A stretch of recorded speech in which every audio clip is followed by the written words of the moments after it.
झुडपी चवडी अतिशय छान अशा त्याच्या शेंगा खाण्यासाठी तयार झालेल्या आहेत.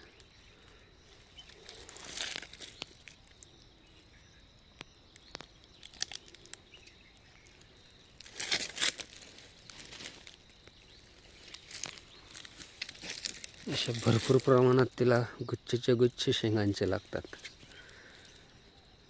खास उन्हाळ्यात पेरणीसाठी हा झुडपी चवडीचा वाण असतो. उन्हाळ्यात तो अतिशय लहान झुडूपसारखा असतो, जास्त वाढत नाही.